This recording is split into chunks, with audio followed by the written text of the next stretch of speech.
Little storyteller.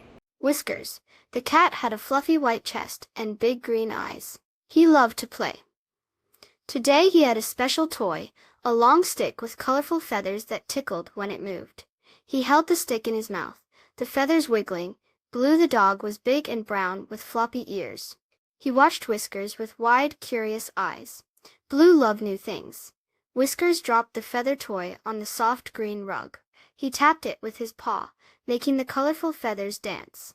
Blue gently picked up the stick with his mouth. He looked at the feathers, and then held the other end to his ear. It looked just like the shiny rectangle his humans used to talk to other humans. Whiskers tilted his head. Why was Blue not chasing the feathers? He meowed softly and nudged the stick with his nose. Blue made a little woof into the stick, waiting for an answer. The feathers tickled his nose.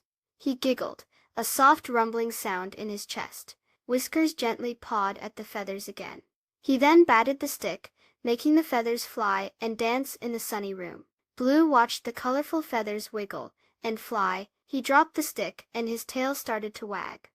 That looked fun. Whiskers pushed the feather toy towards Blue with his paw. He purred, a rumbling sound like a tiny motor. Blue wagged his tail harder and nudged the feathers with his nose. They tickled. He barked happily and chased after the dancing feathers as Whiskers pulled the stick.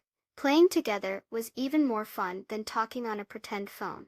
Sometimes, learning new ways to play with friends can lead to the most joyful moments. Please subscribe. Thank you.